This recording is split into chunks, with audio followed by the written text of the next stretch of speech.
कर लेते हैं। आज दिल्ली के मौसम को बहुत ही आसान तरीके से, समझने वाले तरीके से समझिए ज़रा, क्योंकि अभी बड़ी कंफ्यूजन से सिचुएशन थी कि समझ नहीं आ रहा था कि बारिश ही होती रहेगी सोनाली, या फिर गर्मी ही रहेगी, या आंधी चलेगी, तूफान चलेगी। तो क्या क्या बदलाव हो रहा है दिल्ली के मौसम में, एनसीआर में कैसा मौसम रहने वाला है, उसको लेकर हम आपको बताते हैं। हाल का मौसम पहले कैसा रहा है, पहले वो जान लीजिए।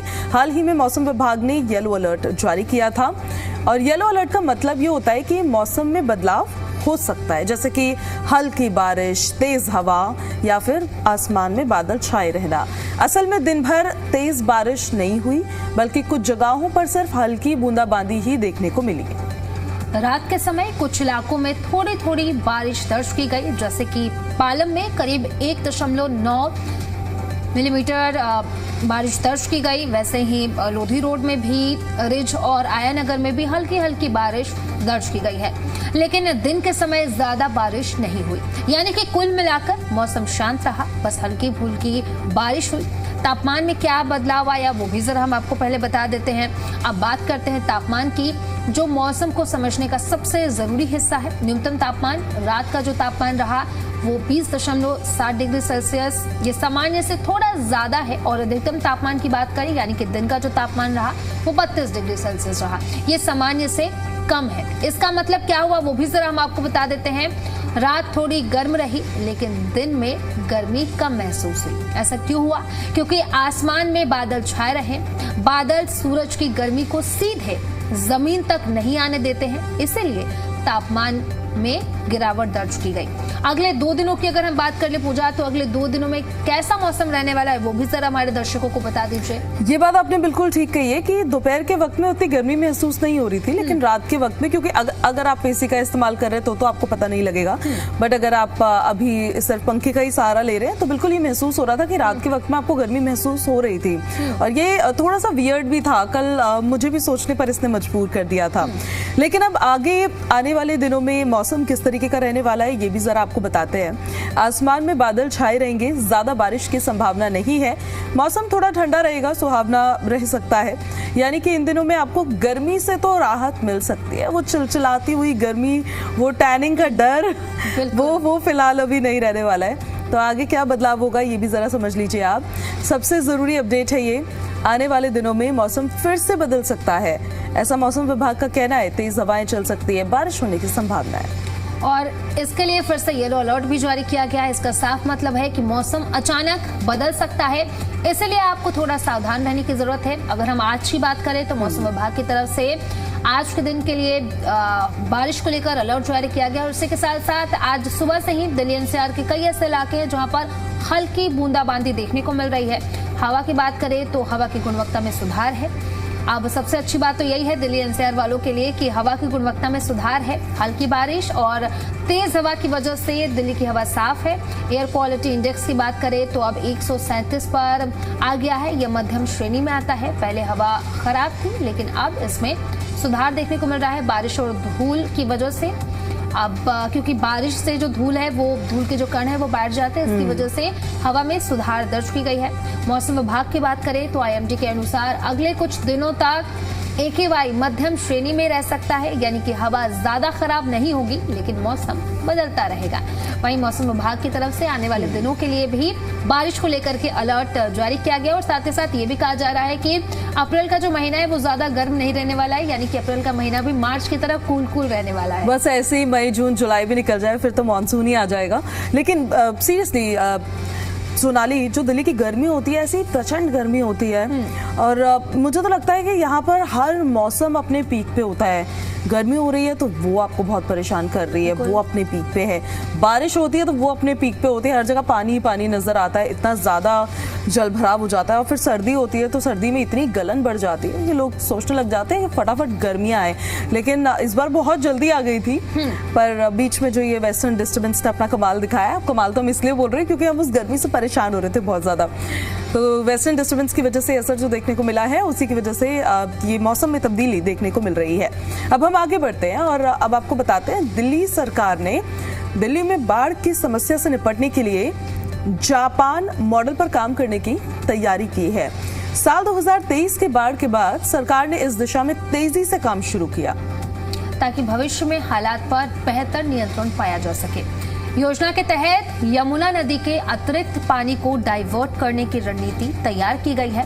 सिंचाई और बाढ़ विभाग ने फ्लड प्लेन एरिया में 6 प्रमुख लोकेशन चिन्हित की है, जहां बड़े स्तर पर पानी को स्टोर और साथ ही साथ कंट्रोल किया जाएगा।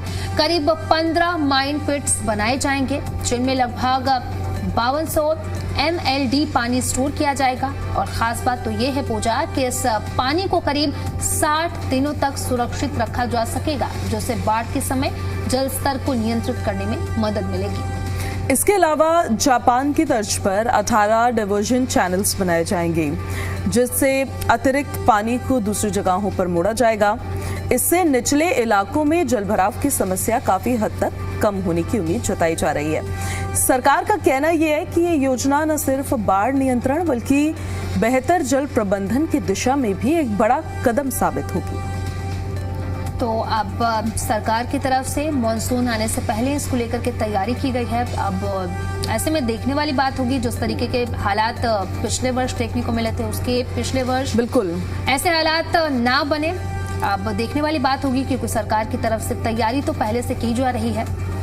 बिल्कुल, जब बाढ़ आती है दिल्ली में, यमुना नदी का वाटर लेवल जब राइज होता है, स्पेशली उस टाइम पे ये होता है जब मॉनसून का सीजन होता है, बारिश ऑलरेडी हो रही है, फिर जो दूसरा स्टेट है हरियाणा की तरफ से भी पानी छोड़ा जाता है, उसकी वजह से वाटर लेवल और ज्यादा राइज कर जाता है। तब सबकी निगाहें इस पे टिकी रहती है कि दिल्ली में बाढ़ आएगी नहीं आएगी। जो निचले इलाके होते हैं, स्पेशली जो डूब क्षेत्र के इलाके होते हैं, वहां तो पानी पहुंच जाता है, वहां से लोगों को जाना ही पड़ता है। कोई दूसरी जगह पर जाकर रह रहा होता है, कोई अपने छतों पर रह रहा होता है, तो समस्या काफी उनको फेस करनी पड़ती है। ऐसे में दिल्ली सरकार की तरफ से अब ये फैसला लिया गया है कि जापान बॉर्डर पर ही काम किया जाएगा और जो डाइवर्जन पॉइंट्स होंगे उससे पानी को डाइवर्ट किया जाएगा, ताकि वो पानी जो है वो उन क्षेत्रों में ना पहुंचे, जो निचले इलाके हैं, जो डूब क्षेत्र में आते हैं, वो पानी वहां पर ना पहुंचे।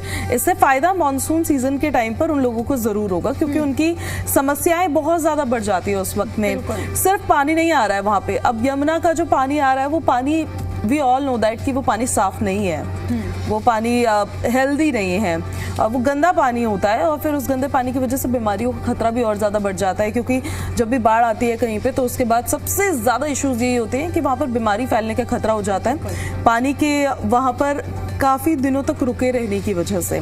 तो इस वजह से बहुत जरूरी था ये, और इसी दिशा में अब दिल्ली सरकार काम कर रही है। अब देखिए, सिंचाई और बाढ़ विभाग ने फ्लड प्लेन एरिया में 6 प्रमुख लोकेशन चिन्हित की है, अब जहां बड़े स्तर पर पानी को स्टोर किया जाएगा और साथ ही साथ कंट्रोल भी किया जाएगा। और करीब 15 माइन पिट्स बनाए जाएंगे, जिनमें लगभग 5200 MLD पानी स्टोर किया जाएगा। और सबसे खास बात यही है कि इस पानी को करीब 60 दिनों तक सुरक्षित भी रखा जा सकता है, जिससे बाढ़ के समय जल स्तर को नियंत्रित करने में मदद मिले। और इसी के साथ साथ जापान की तर्ज पर 18 डाइवर्जन चैनल बनाए जाएंगे, जिनसे अतिरिक्त पानी को दूसरी जगहों पर मोड़ा जाए।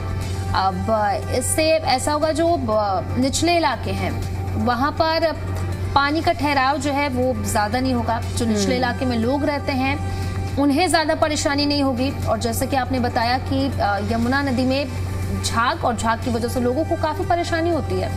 अब ऐसे में जो बीमारी का खतरा है वो भी बढ़ जाता है।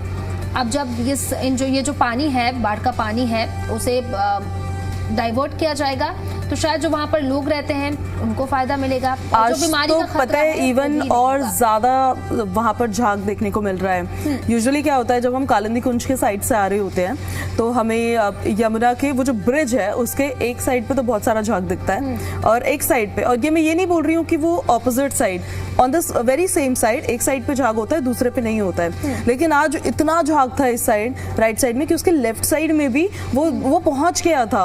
और वो ऊपर से देखने में पता लग रहा था कि यहाँ पर आपको यमुना नदी तो आपको वैसे भी नजर नहीं आती है दिल्ली में जब यमुना की बात होती है, क्योंकि वो नदी है, नाला है, कुछ डिफरेंस उसमें रह नहीं जाता, इतना गंदा पानी है। लेकिन इतना ज्यादा उसमें झाग था, और अभी कुछ दिनों पहले तो वो झाग गुलाबी हो गया था। पहले मुझे ये लगा था जब मैं वहां से आ रही थी कि मेरी आंखों का धोखा होगा कि मुझे गुलाबी झाग दिख रहा है, लेकिन उसके बाद फिर मैंने और खबरें भी पढ़ी, मैंने फिर और वेबसाइट पर जाकर भी चेक किया, एक्चुअल में गुलाबी हो गया था वो झाग। इतना गंदा पानी अभी यमुना का है, और इस वजह से लोग भी काफी परेशान होते हैं जब यही पानी बाढ़ के वक्त में उनके घर के पास पहुंच जाता है या घर के अंदर पहुंच जाता है। ये तो रही देखिए उसकी बात। अब हम आपको बता देते हैं, अगर आप दिल्ली मेट्रो से रोजाना सफर करते हैं तो ये खबर आपके लिए बहुत ज्यादा जरूरी है, क्योंकि अब मेट्रो में नियम तोड़ना आपकी जेब पर भारी पड़ सकता है। सोचिए, आपने बस ऐसी ही ट्रेन के फर्श पर आप बैठ गए, या फिर किसी ने कोच में कुछ लिख दिया, या फिर किसी ने महिलाओं के डिब्बे में गलत तरीके से एंट्री कर ली, तो अब ये छोटी गलती नहीं मानी जाएगी। सॉरी बोल के काम नहीं चलेगा। इसके लिए आपको बड़ा जुर्माना देना पड़ सकता है, जो कि 5,000 रुपए तक हो सकता है। अब ये बदलाव क्या है वो जरा हम आपको बता देते हैं। दरअसल सरकार ने मेट्रो से जुड़े हुए नियमों को और सख्त बनाने की तैयारी कर रही है। इसके लिए पुराने कानून में बदलाव का प्रस्ताव रखा गया है और इसका मकसद है मेट्रो में अनुशासन बनाए रखना और यात्रियों की सुरक्षा सुनिश्चित करना। जुर्माना कितना बढ़ेगा वो भी जरा हम आपको बता देते हैं। अभी तक कुछ गलतियों पर अधिकतम 500 तक का जुर्माना था, लेकिन अब इसे बढ़ाकर 2500 रुपए तक का प्रस्ताव किया गया है और कुछ मामलों में ये रकम 5,000 तक की जा सकती है। किन किन चीजों में भारी जुर्माना लगने वाला है वो भी जरा हम आपको बता देते हैं। तो चलिए हम आपको आसान भाषा में समझा देते हैं। नशे की हालत में सफर करना, ट्रेन में थूकना या फिर गंदगी फैलाना, फर्श पर बैठना, झगड़ा या हंगामा करना, आपत्तिजनक सामान लेकर चलना, मेट्रो के अंदर दीवारों या फिर सीट पर कुछ लिखना, महिलाओं के कोच में पुरुषों का घुसना, इन सभी पर अब पहले से ज्यादा सख्त कार्रवाई हो सकती है। सरकार ऐसा क्यों कर रही है वो भी जरा हम आपको समझा देते हैं। सरकार का इस पर मानना है कि मेट्रो एक सार्वजनिक सुविधा है और इसे साफ सुथरा और सुरक्षित रखना हर एक यात्री की जिम्मेदारी है। इसलिए अब छोटे छोटे नियमों को भी गंभीरता से लिया जाएगा ताकि लोग अनुशासन में रहें। और शायद बहुत सारे लोग ऐसे हैं जो फर्श पर बैठ जाते हैं, जितने में वो बैठते हैं शायद वहां पर 2 लोग खड़े हो सकते हैं। ऐसे में जो लोग यात्रा करते हैं उनको भी परेशानी होती है। लोगों के गिरने के कितने चांसेस हो जाते हैं। आप नीचे बैठ गए हैं, कोई आपको अगर देख नहीं रहा है और उसको अपने स्टेशन पे उतरना है, वो भाग के जा रहा है या फिर जस्ट चल के जा रहा है, गिरने के कितने चांसेस हो जाते हैं। दूसरी तरफ लोग इतना झगड़ा करते हैं, इतने आए दिन दिल्ली मेट्रो के रील्स वायरल होती हैं, वो वीडियोज आपने भी देखे होंगे सोशल मीडिया पर। कभी आपस में 2 लड़के लड़ रहे होते हैं, कभी लड़कियां लड़ रही होती हैं, इतना हंगामा होता है। आप इस चीज को जरा समझिए कि अगर आप एक बेसिक डिसेंसी को मेंटेन नहीं करेंगे तो आप जिस कोच में सफर कर रहे हैं, आप अकेले सफर नहीं कर रहे हैं, वहां पर और लोग भी होते हैं एंड दे डिजर्व कि वो शांति से अपने सफर को कर सके। इसके अलावा कुछ लोग वैसे मेट्रो के अंदर थूकना ये तो मैंने बहुत कम ही देखा है, लेकिन ये नियम फिर भी होना चाहिए, क्योंकि बहुत सारे लोग ऐसे होते हैं जो बेसिक एटिकेट्स को फॉलो नहीं करते हैं और रूल्स को फॉलो नहीं करते हैं। और इतना ज़रूरी हो गया, आप खुद सोचिए कितनी शर्म की बात है ये कि जुर्माना को जो जुर्माना है, जो फाइन है, उसको बढ़ाना पड़ रहा है ताकि आप बेसिक एटिकेट्स को मेंटेन कर सकें। ये सच में बहुत शर्म की बात है, जो हमें खुद ध्यान रखना चाहिए जिन बातों का। उसके लिए आप पर जुर्माना लगाया जा रहा है, तब जाकर आप सुधरेंगे और तब जाकर उन रूल्स को फॉलो करेंगे। जैसे जब आप हेलमेट नहीं लगाते हैं, वो हमारी अपनी सेफ्टी के लिए होता है, वो आप किसी और की सेफ्टी के लिए या किसी और के लिए कुछ एहसान नहीं कर रहे हैं, लेकिन उसके लिए भी वो तब जाकर सभी लोगों ने लगाना स्टार्ट किया जब उस पर फाइन बहुत ज्यादा बढ़ा दिया गया। तो ये अपनी जिम्मेदारी होती है आपकी कि आप कहीं पर बैठे हैं, आप किसी पब्लिक ट्रांसपोर्ट का इस्तेमाल कर रहे हैं, आप कहीं से कहीं जा रहे हैं, तो तमीज से जाए। बिल्कुल। और अभी लागू हुआ है क्या ये भी जरा हम आपको बता देते हैं। तो ये जो प्रस्ताव है वो रखा गया, अभी लागू नहीं हुआ है, थोड़े समय बाद शायद लागू हो सकता है, लेकिन संकेत तो इसको लेकर के साफ है कि आने वाले समय में नियम और सख्त होने वाले हैं। आपको क्या करना चाहिए वो भी जरा हम आपको बता देते हैं।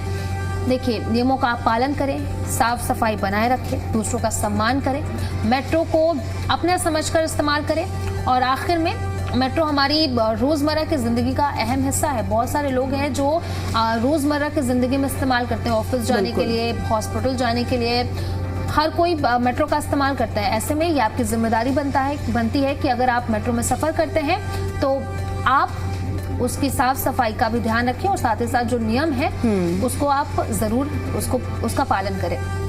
और चलिए अब आपको बताते हैं हम सराय काले खां के बारे में। आपने सुना होगा, अब सराय काले खां बस अड्डे को मल्टी मॉडल ट्रांसपोर्ट हब के रूप में विकसित करने की योजना तेजी पकड़ रही है। करीब 31 एकड़ में होने वाला ये रीडेवलपमेंट राजधानी के ट्रांसपोर्ट सिस्टम को एक नई दिशा दे सकता है।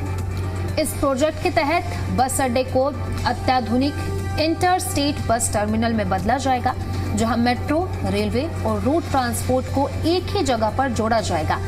पास स्थित हजरत निजामुद्दीन रेलवे स्टेशन से बेहतर कनेक्टिविटी इसका सबसे बड़ा फायदा होगा।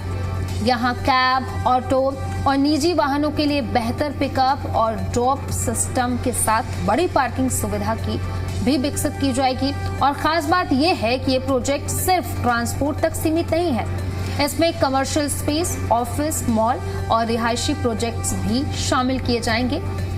इससे ये इलाके का एक मिसयूज डेवलपमेंट के रूप में ये उभरे, मिक्स डेवलपमेंट के रूप में ये उभरेगा और इससे जो वहां रहने वाले लोग हैं, आने जाने वाले लोग हैं, उनको फायदा होगा। तो देखिए, सरकार का मानना इस पर यह है कि इससे ट्रैफिक जाम में सोनाली कमी आएगी, जिसकी बहुत जरूरत है। वहां यात्रियों का समय बचेगा और अलग अलग ट्रांसपोर्ट सिस्टम के बीच में सीमलेस कनेक्टिविटी भी मिलेगी। कुल मिलाकर ये प्रोजेक्ट दिल्ली को एक आधुनिक और स्मार्ट ट्रांसपोर्ट हब की दिशा में एक बड़ा कदम माना जा रहा है। तो सराय काले खां बस अड्डे का रीडेवलपमेंट, अब देखिए कितनी jल्दी यहाँ पर इसकी शुरुआत होती है, ये देखना होगा। फिलहाल एक और बड़ी खबर आपको बता देते हैं, और नियमों की धज्जियां अगर आपने उड़ाई तो उसी से जुड़ी ये जानकारी है। ट्रैफिक नियमों की धज्जियां उड़ाना अब आसान नहीं रह गया है, क्योंकि अब सिर्फ ट्रैफिक पुलिस ही नहीं बल्कि आम नागरिक भी सड़क पर नजर रख रहे हैं। जी हाँ, ट्रैफिक प्रहरी ऐप ने लोगों का एक प्लेटफॉर्म दिया है जहां वो सीधे नियम तोड़ने वालों की शिकायत कर सकते हैं और उस पर तुरंत कार्रवाई भी होगी। क्या है ये पूरा मामला? चलिए हम आपको समझा देते हैं। दिल्ली की सड़कों पर आए दिन लोग बिना हेलमेट, गलत दिशा में गाड़ी चलाना या फिर रेड लाइट तोड़ना जैसे नियमों को नजरअंदाज करते दिखते हैं, लेकिन अब जागरूक नागरिक खुद आगे आकर ऐसे लोगों की रिपोर्ट कर रहे हैं। कितनी शिकायतें आई हैं वो जरा आप पूजा बता दीजिए दर्शकों को। अब देखिए, 1 सितंबर 2024 से लेकर सोनाली 15 मार्च 2025 तक कुल मिलाकर 3,58,359 शिकायतें दर्ज की गई है। क्यों? क्योंकि नियमों का पालन नहीं कर रहे हैं। यानी हर दिन औसतन 640 शिकायतें आ रही हैं। ये आंकड़े साफ बताते हैं कि लोग अब नियमों को लेकर ज्यादा सजग हो रहे हैं। सबसे ज्यादा किस बात की शिकायत है, इसे जरा समझिए। आंकड़ों के मुताबिक बिना हेलमेट चलने की सबसे ज्यादा शिकायतें हैं। वो शिकायतें हैं 1,72,091। रॉन्ग साइड पर चलाने की 77,183 शिकायतें हैं और दोषपूर्ण नंबर प्लेट यानी कि गलत नंबर प्लेट की 29,532 शिकायतें हैं। जो स्टॉप लाइन तोड़ी जाती है उसकी 21,580 शिकायतें हैं और ट्रिपल राइडिंग की, जो सबसे ज्यादा रिस्की होता है, 15,574 शिकायतें हैं। खतरनाक ड्राइविंग की 15,473 शिकायतें दर्ज करवाई गई है। बिल्कुल, और इसके अलावा सीट बेल्ट ना लगाना, रेड लाइट जंप करना और ओवरचार्जिंग जैसी शिकायतें भी सामने आई हैं। कैसे होती है शिकायतें वो भी जरा हम आपको बता देते हैं।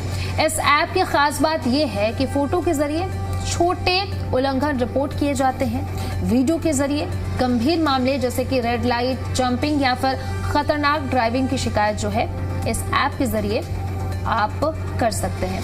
यानी कि सिर्फ एक ऐप और सिर्फ एक शिकायत, और वो भी ट्रैफिक पुलिस नहीं बल्कि हम आप जैसे आम नागरिक जो हैं वो इसकी शिकायत कर सकते हैं। आसानी से आपको सिर्फ ऐप पे जाना है, फोटोज या फिर वीडियोस अपलोड करने हैं और साथ ही साथ सिर्फ यही नहीं है, इसके लिए इनाम भी दिया जाता है। यानी कि अगर आप शिकायत करते हैं ऐप पर तो इसके लिए आपको इनाम भी दिया जाएगा। तो चलिए अब इसी के साथ हम खबरों में आगे बढ़ते हैं।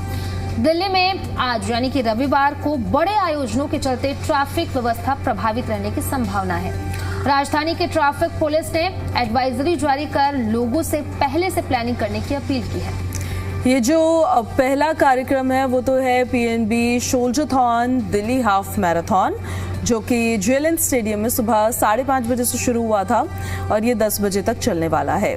इस दौरान मेहरचंद मार्केट, कोटला, मुबारकपुर, जोरबाग और लोधी कॉलोनी के आसपास ट्रैफिक डाइवर्टेड रहेगा। बिल्कुल, मैराथन के दौरान बीपी मार्ग और लोधी रोड के आसपास सुबह 5 बजे से 10 बजे तक भारी वाहनों की आवाजाही पर रोक रहेगी।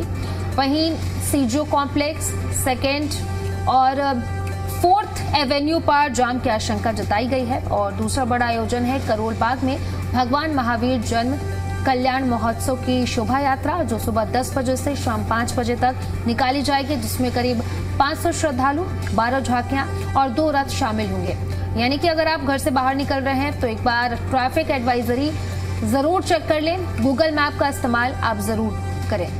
और चलिए अब अपने दर्शकों को सोने और चांदी के प्राइसेस भी बता देते हैं। वैसे रोज ही चेंज होते रहते हैं ये। अब आज गोल्ड के क्या प्राइसेस है, सिल्वर के क्या प्राइसेस है वो देखिए जरा। सोने का भाव है 1,51,080 रुपए प्रति 10 ग्राम। वहीं अगर चांदी की बात करें तो ये है 2,50,000 पर 1 किलोग्राम के हिसाब से। तो सोने चांदी के दाम हम आपको बता रहे हैं। अब इसी के साथ हम खबरों में आगे बढ़ते हैं। और अगर आपकी गाड़ी फ्यूल स्टेशन की ओर रुक करने वाली है तो जरा रुकिए। सबसे पहले हम आपको कीमतें बता देते हैं। दिल्ली की बात करें तो पेट्रोल की कीमत है 94.77 पर लीटर, डीजल की कीमत है 87.67 प्रति लीटर और सीएनजी की कीमत है 77.09 प्रति किलोग्राम के हिसाब से। नोएडा में पेट्रोल की कीमत है 94.74 पर लीटर, डीजल की कीमत है 88 रुपीस पर लीटर और सीएनजी के दाम 85.70 पर किलोग्राम। तो वहीं गुरुग्राम में भी स्क्रीन पर आपको नजर आ रहा होगा 95.36 पर लीटर और डीजल की जो कीमत है लगभग बताई जा रही है 88.09 पर लीटर और सीएनजी के दाम 82.12 पर किलोग्राम।